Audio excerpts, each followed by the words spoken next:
why am I saying this? Because in your life, where the enemy often strikes is in your childhood.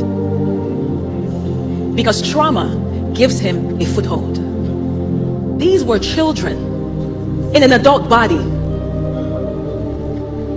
They were formed by the Lord, right? To be the first, man, male and female.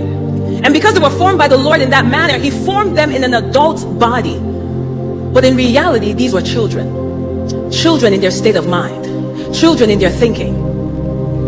And so it is easy to manipulate a babe. They hadn't yet come into a place of maturity in Christ. So it's easier to attack them as babes.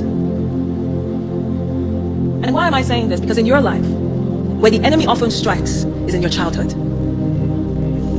Because trauma gives him a foothold.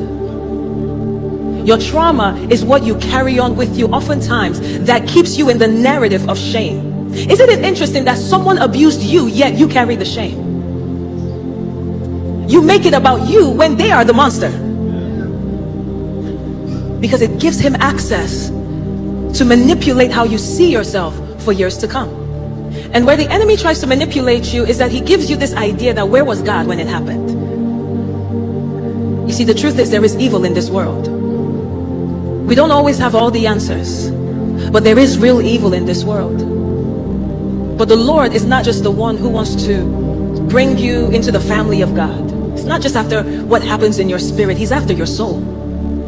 He wants to make your soul whole. Because when there are fragments in the soul, you see, one of the hardest and easiest, and I'll explain why I said that, demons to cast out, is one that has wrapped itself around a fragmented piece of your soul. What do I mean by that? Something that took place in a trauma that happened to you. It broke something in you, and the demon wrapped itself around that brokenness. And why is it hard? Because you identify as the demon's nature. You start to believe that is who you are. And it's not who you are.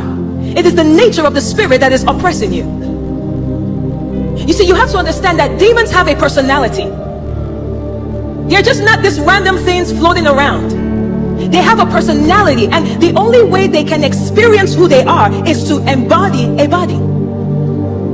That's why you can see where you can cast out a spirit of lust from a man or woman, and the taste leaves her. The whole time they thought they were the ones that just couldn't help themselves.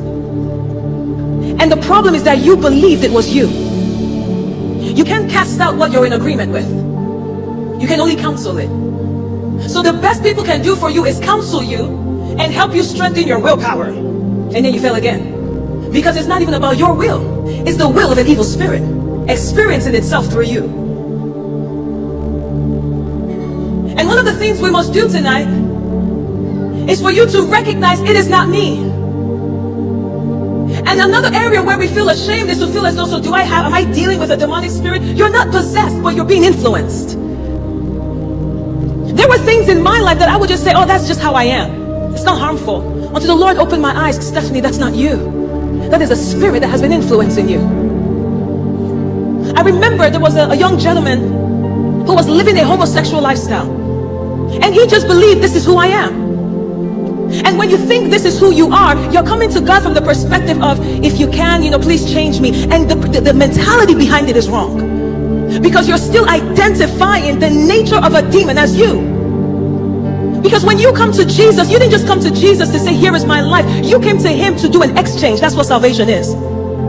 I give you my life. Galatians 2:20. My old self died on the cross. And the life that I live now, I live in faith in Christ Jesus. That it is him that lives through me. So what did I receive when I met him? The life of God. The life of God does not do that. The life of God is not a liar. The life of God is not a manipulator. The life of God is not a cheater. The life of God does not indulge in sexual acts that are against this holy body. That is not the life of God. And until you come out of agreement with it, people can only counsel you.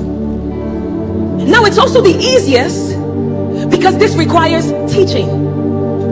When you know the truth, then it will set you free. When you begin to realize this is not me. The reason I brought that gentleman up, because when he came to the point, after we had sessions of just teaching the word, when he came to the moment of saying, Lord, this is not me, I don't know when this thing came over me. Maybe I can't trace the roots, but he came to a place and said, Lord, this is not me. And when he started to desire a family, I can never forget this day. We all went out to dinner and we had a beautiful conversation, and we left that conversation with him saying he wants a family, he wants to get married, he wants a wife, he wants children. That night at 3, I literally woke up at 3 in the morning from a dream, and in the dream I encountered the spirit of homosexuality, and the spirit had him in chains, and it was trying to threaten me. He says, how dare you? How dare you come after him? Do you know who we are? And he was saying all these things, and I'm looking like, what is going on here? And then there was a voice speaking to me that says, don't focus on them, focus on his hands, because his whole body was in chains. He says, look at him, don't listen to them, look at him.